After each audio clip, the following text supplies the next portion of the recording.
बोलो जयकारा बोल मेरे श्री गुरु महाराज की जय। सभी गुरुमुख प्रेमियों से सप्रेम जय सच्चिदानंद।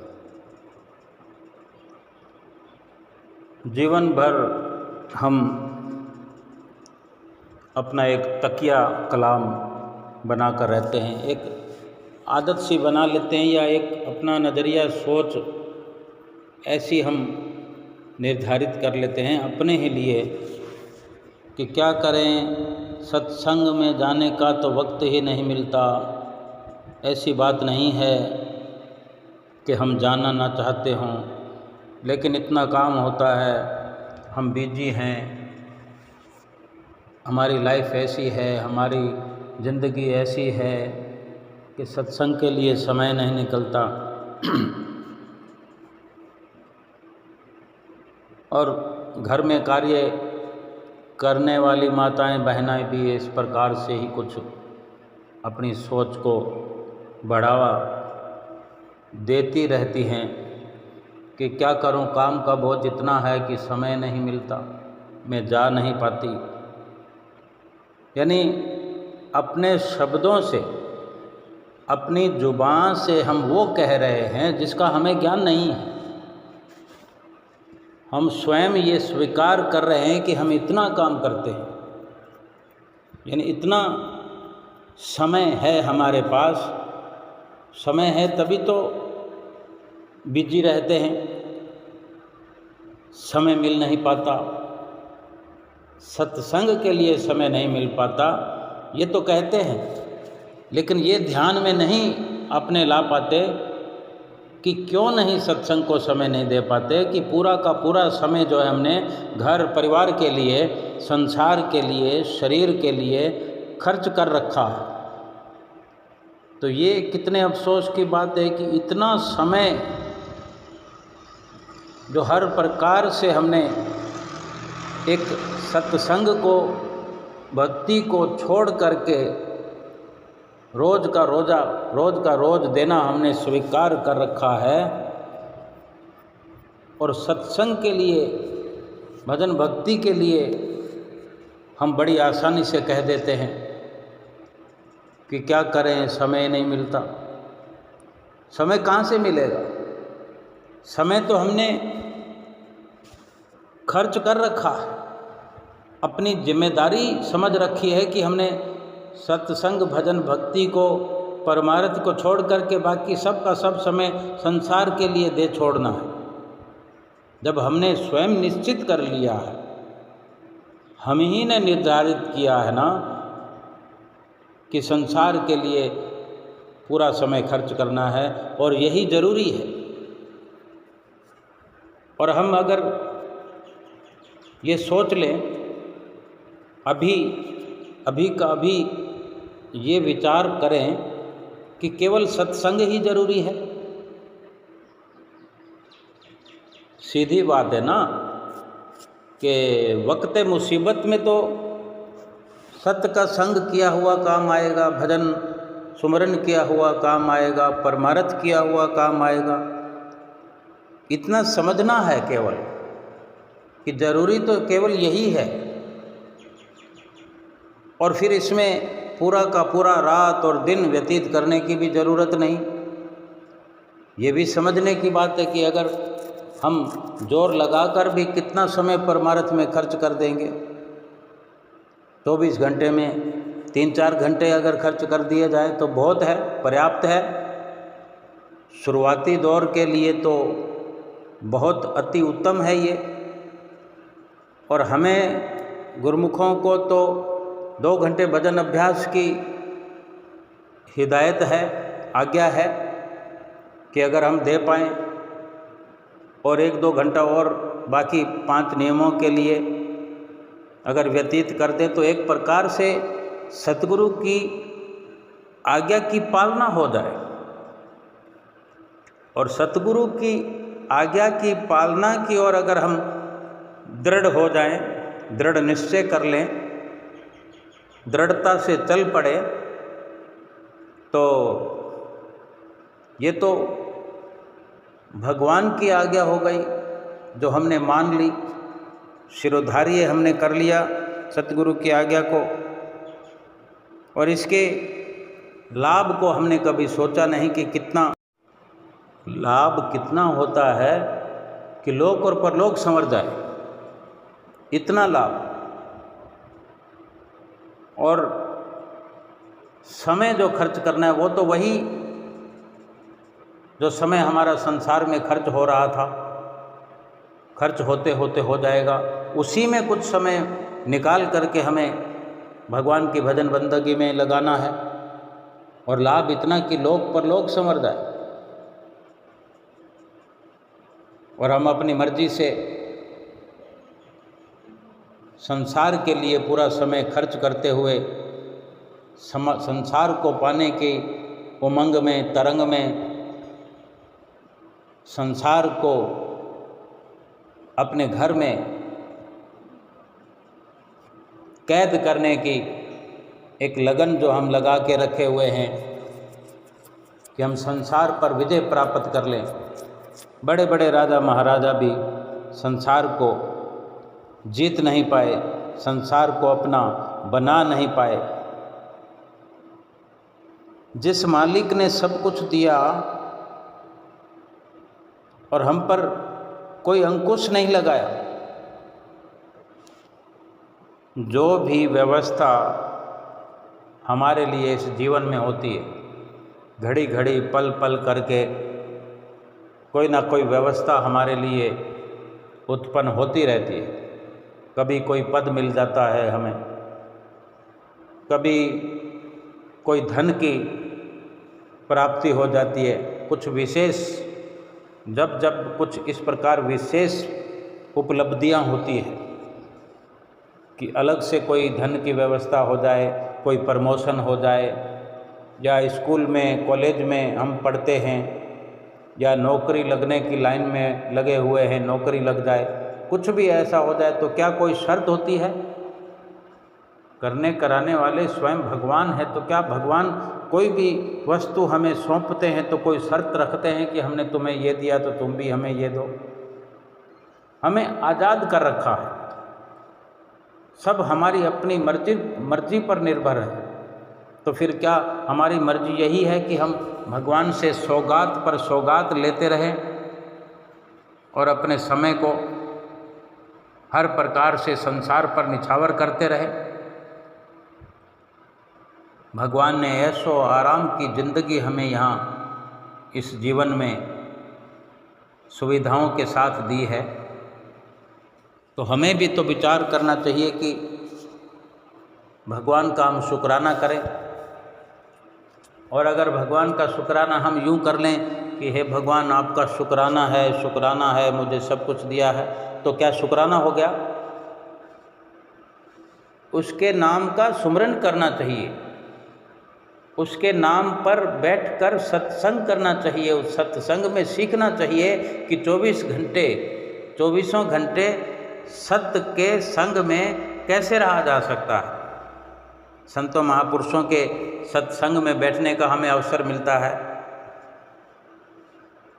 सतगुरु की अपार कृपा है हम पर, हम गुरुमुख हैं, प्रेमी हैं। इतनी अपार कृपा अपने सतगुरु की हम अपने ऊपर देखते हैं। उनकी इतनी रहमत है कि अपनी नज़दीकी में बिठाते हैं, सत्संग सुनाते हैं, यानी सत्य और झूठ का भेद समझाते हैं। क्या सत्य है, क्या झूठ है, क्या हमारे लिए उचित है, क्या अनुचित है, क्या भला है, क्या बुरा है, क्या हमारे इस जीवन में काम आने वाला है, क्या परलोक में काम आने वाला है, क्या नश्वर है, क्या शाश्वत है, सब का सब हमें खोल कर समझाते हैं। तो हमें वहाँ बैठ कर के अपने लाभ के सभी जो कार्य हैं हमें सीखना चाहिए कि लाभ का कार्य कौन सा है, और वही करना भी चाहिए कि जीवन में हम लाभ वाले रास्ते पर आगे से आगे बढ़ते रहे। कभी वक्त में शरीर अस्वस्थ हो जाता है, अस्पताल में दाखिल होना पड़ जाए, तो क्या हम कह सकते हैं डॉक्टर को कि हमारे पास समय नहीं है यहाँ दाखिल होने के लिए अस्पताल में? बल्कि वहाँ पर कुछ पैसे ज़्यादा देकर कहते हैं कि पहले मेरा नंबर लगाओ। अगर कोई ऑपरेशन या चीर फाड़ करने की भी नौबत आ जाती है तो ज़्यादा पैसे देकर पहला नंबर लगवाने की कोशिश करते हैं। नहीं कहते वहाँ कि पैसे नहीं है हमारे पास, नहीं कहते कि समय नहीं है हमारे पास। वहाँ तन भी लगता है, मन भी लगता है, धन भी लगता है और समय भी खर्च होता है। इतना समय कि एक बार किसी ऐसी दुखद अवस्था से गुजर जाएं, कोई ऑपरेशन वगैरह हो जाए, कितने कितने समय तक फिर से तंदुरुस्त नहीं हो पाते। महीनों लग जाते हैं, सालों लग जाते हैं, सालों के साल लग जाते हैं। कब किस वक़्त ऐसी दुख की घड़ी आ जाए जीवन में हम नहीं जानते। लेकिन सतगुरु जो हमें आगाह करते हैं उसमें सब के सब इशारे खोल करके समझाते हैं, हमें अपनी सरल सुंदर वाणी में बतलाते हैं कि अवर काज तेरे किते न काम, मिल साध संगत भज केवल नाम। कि जितने काम तू संसार के और करता है वो किसी काम नहीं आएंगे। केवल संतों की संगत में बैठना, संतों के सत्संग में रहना, बैठना, सीखना और करना, यही इस जीवन का मकसद है, यही काम आने वाला है। इस जीवन में भी काम आएगा और परलोक में भी काम आएगा। अगर हमने जो रुपया कमाना है वो समय रुपये कमाने को छोड़ करके वो समय सत्संग भजन कीर्तन में लगा दिया जाए, तो ऐसा तो नहीं है कि हम रुपया कमाने से वंचित हो जाएंगे। लेकिन हम अगर ऐसा मानते हैं कि इतने समय में हम इतना रुपया कमा लेते, ये सोचकर भी अगर हम भजन कीर्तन में समय लगा दें तो समझो एक प्रकार से हमने रुपये का त्याग कर दिया। वो समय जो रुपया कमाने में लगाते, वो समय सत्संग में बैठकर व्यतीत किया, भजन कीर्तन में, भजन अभ्यास में लगाया और फिर उसका फर्क देखें कि किस प्रकार चौकड़ी मार करके बैठ जाते हैं सत्संग में, भजन कीर्तन में, भजन अभ्यास में और भगवान का ही ध्यान लगाए जाते हैं। अपनी सुरती को समेटकर बाहर से भीतर की ओर लगा करके कुछ टटोल रहे होते हैं, खोज रहे होते हैं। यानी उस रुपये पैसे कमाने वाली जो रोज़ की हमारी वृत्ति बन गई है, नियम बन गया, उससे कहीं दूर कुछ नया कर रहे होते हैं, जिसके असली हकदार हैं हम और जो असली कार्य है हमारा करने का। जब ऐसी सोच बनती है तो शरीर को भी आराम मिल रहा होता है कि रोज़मर्रा की उस चिक चिक वाली ज़िंदगी से दूर कहीं भगवान नाम में बैठ कर के ये शरीर आराम पा रहा होता है और कुछ ऐसा कर रहा होता है जिस कारण, जिस काम के लिए ये शरीर मिला है, ये श्वास मिले, ये जीवन मिला है।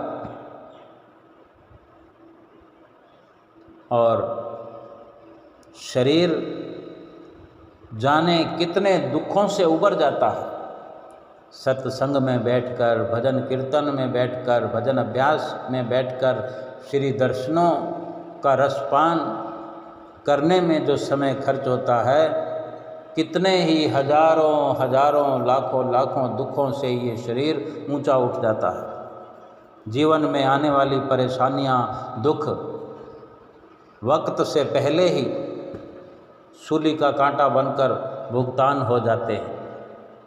ये समझ तो तभी आएगी जब हम संतों के सत्संग में बैठ कर के हम लाभ प्राप्त करेंगे।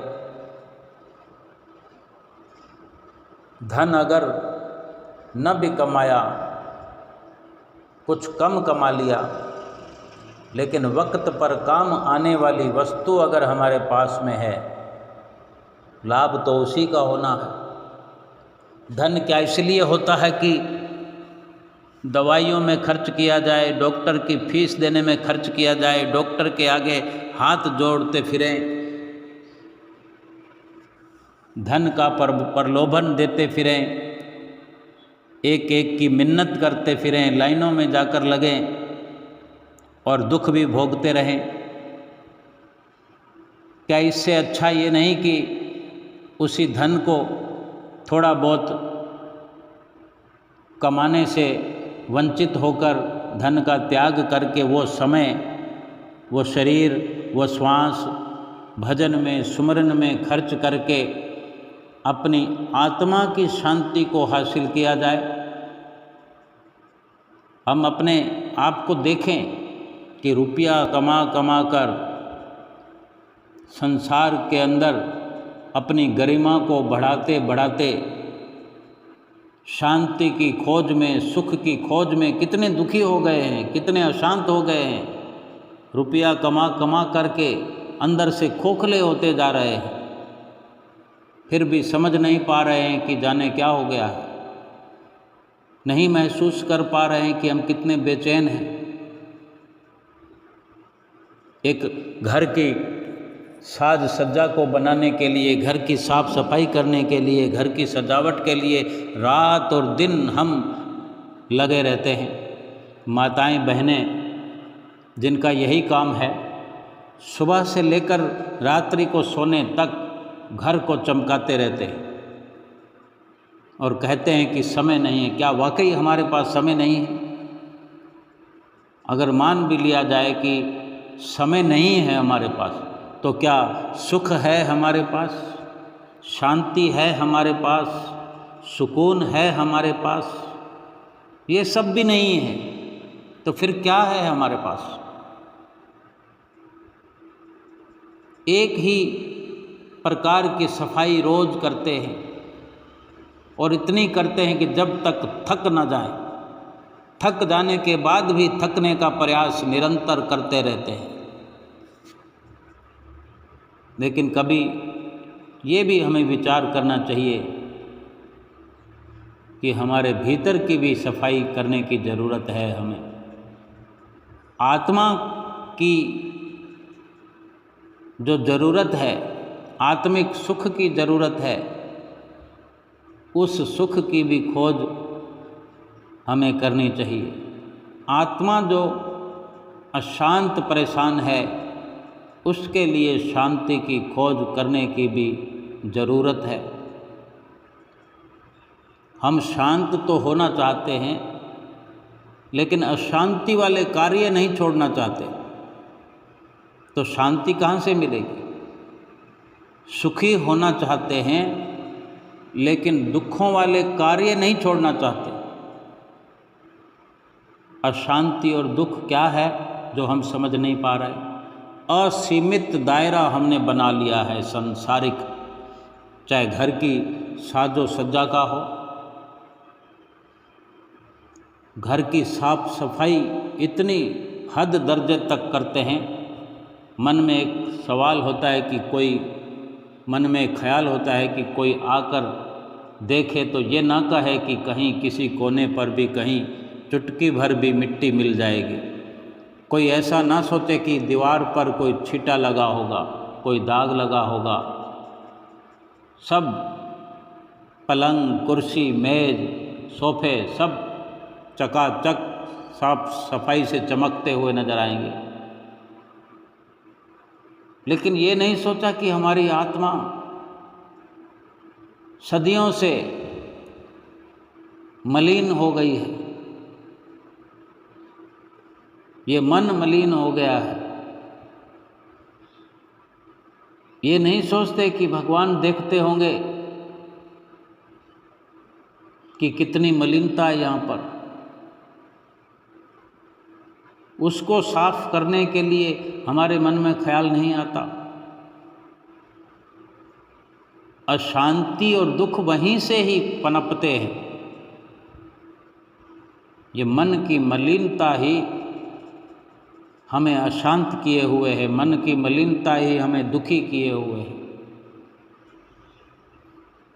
और ये दुख सुख में तभी तब्दील होंगे जब मन पाक पवित्र होगा, और मन पवित्र तभी होगा जब इसे सतगुरु के चरणों में लगाया जाएगा, सतगुरु की पावन भक्ति में लगाया जाएगा, और सतगुरु की चरण शरण में बैठ करके शांति किस प्रकार से पाई जाती है, ये सब गुण सतगुरु के चरणों में बैठ कर के ही सीखने का अवसर प्राप्त होगा। और यही जीवन का असल मकसद है। जितना घर परिवार के कामों में हम उत्साह दिखाते हैं, चाहे स्त्री हो या पुरुष, जिस प्रकार लगन से हम कार्य करते हैं संसार के, पुरुष रुपया कमाने के लिए, आजकल तो कोई भेद, कोई फर्क नहीं रह गया है कि कौन रुपया कमाने वाला है और कोई घर का काम करने वाला है। बाकी सब कुछ आजकल मिलजुल कर हो रहा है। पुरुष भी खाना बना रहे हैं और स्त्रियां ही रुपए भी कमा रहे हैं, या दोनों लोग ही दोनों प्रकार के कार्य कर रहे हैं। मन को मांझने के लिए भगवान के नाम की ज़रूरत है, अपने भीतर एक उत्साह की ज़रूरत है। जिस प्रकार घर के कार्यों में हम निमग्नता दिखाते हैं, लगन से कार्य करते हैं, बर्तन को साफ करने वाली माताएं बहनें बर्तन को साफ करती जाती हैं और देखते जाती हैं आँखों से कि क्या साफ हो रहा है या कहीं कोई दाग लगा तो नहीं है। हाथों से साफ करने पर भी नज़र पूरी रखते हैं कि कहीं कोई कमी ना रह जाए, कोई दाग रह ना जाए, कहीं चाय की पत्ती चिपकी हुई ना रह जाए। और मन पूरा लगा हुआ होता है कि बर्तन को चमका देना है। फिर कैसे कोई कमी रह सकती है? चारों ओर सुंदरता बिखरी रहती है। ऐसी लगन से अगर हम भजन भक्ति करें, हम विचार कर लें पहले कि कितना समय एक घर चमकाने में लगता है। जिस घर में कितने लोग रहते हैं उसको चमकाने में कितना समय लगाते हैं हम, यानी कि पूरा का पूरा दिन खर्च कर देते हैं। रात का भी हिस्सा बीच में आ जाता है। अगर रात को 10 बज गए तो दिन तो कभी का जा चुका, रात भी खर्च हो गई। और सुबह सूर्य उदय होते ही शुरू हो जाता है स्त्री और पुरुष का ये समय चमकने चमकाने का। तो क्या हमें ये सोचना नहीं चाहिए कि हम अपनी आत्मा को चमकाने के लिए आए थे, इस दुनिया में कदम रखा था, अपने मन को चमकाने के लिए आए थे। कभी लगन से हम ऐसे ही भजन सुमरन करें। हमें श्री गुरु महाराज जी ने जब से नाम की बख्शिश की है, नाम हमारे झोली में डाला है, हमारे हृदय में नाम का बीजारोपण किया है, सच्चे दिल से हम विचार करें कि हम कितनी बार लगन से बैठे। जो गुरुमुख प्रेमी माताएं बहनें लगन से बैठते हैं, लगन से भजन स्मरण करते हैं, अपना कार्य समझकर करते हैं, गुरु महाराज जी को अपने मस्तक पर विराजमान करके उनसे बातें करते हुए नित्य नियमों की पालना और 2 घंटे भजन अभ्यास करते हैं, उनके दिल से पूछे कोई कि कितनी शांति भरी हुई है उनके हृदय में, उनके अंदर, उनके हृदय का कोना कोना, कण कण शांति से भरपूर है, सुख से भरपूर है, कहीं कोई दुख का नामो निशान नहीं है। ये गुरुमुख प्रेमियों के दिल की आवाज़ होती है। हम भी गुरुमुख प्रेमी बन सकते हैं, अच्छे से अच्छे बन सकते हैं, तभी तो सतगुरु की प्रसन्नता प्राप्त करेंगे। जब लगन से 5 नियमों की पालना करें, आरती पूजा करते हुए लगन से अपने इष्ट देव सतगुरु का ध्यान, श्री परमहंसों का ध्यान अपने मन मंदिर में बसाते हुए, खुली आँखों से बाहर दर्शन करते हुए, भीतर ही भीतर वही दर्शन महसूस करते हुए, कभी आँखें खोलते हुए, कभी आँखें बंद करते हुए, और सत्संग का लाभ प्राप्त करते हुए 2 घंटे भजन अभ्यास करते हुए बड़ी निमग्नता से बैठ करके, भाव विभोर होकर के बैठ करके हमारे शरीर में एक नई ऊर्जा का संचार होने लगता है, हो जाएगा, नई ऊर्जा का संचार होने लग जाएगा। ऐसा लगेगा जैसे हमारे अंदर स्फूर्ति आ गई है, ताकत आ गई है।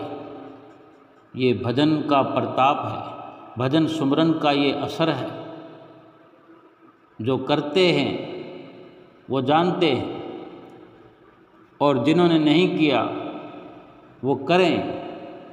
हम दृढ़ संकल्प करके इस प्रकार सतगुरु के बताए हुए 5 नियमों की नित्य प्रति पालना करें। 2 घंटे भजन अभ्यास दिल लगा कर करें, जो होना है हो जाए, लेकिन एक व्यवस्था हम अपनी बनाएं कि हम किस प्रकार से कर सकते हैं।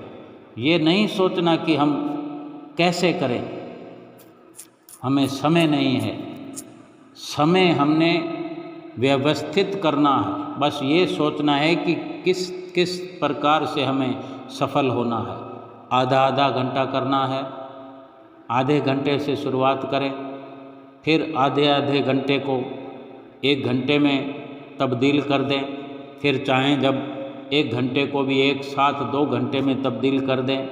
ये समय तो यही है, समय कोई और अलग से आने वाला नहीं है, ना ही ये समय जो है कोई लंबी अवधि का हम मान कर चलें कि हम तो अभी क्यों शुरू करें, अभी बहुत समय पड़ा है। ऐसा कुछ नहीं है। समय तो खर्च होता जा रहा है, और जाने कितना खर्च हो चुका है यही समझा जा सकता है कि ये श्वास आखिरी है, ये पल आखिरी है।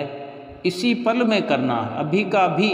अभी अगर कहीं रास्ते में खड़े हैं तो अभी की शुरुआत कर दें, अपना दृढ़ संकल्प अभी से शुरू करें, फिर सब अपने आप सतगुरु की मेहरबानियाँ, उनकी कदरदानियाँ, उनकी रहमतें हम पर उतरती जाएगी, और हमें सुमरन की प्रेरणा से भरपूर करते हुए हमारे साथ सारी क्वायद सतगुरु की ओर से होती चली जाएगी, और हम नित्य नियममय भजन अभ्यास में सफल होते चले जाएंगे। बोलो जयकारा बोल मेरे श्री गुरु महाराज की जय।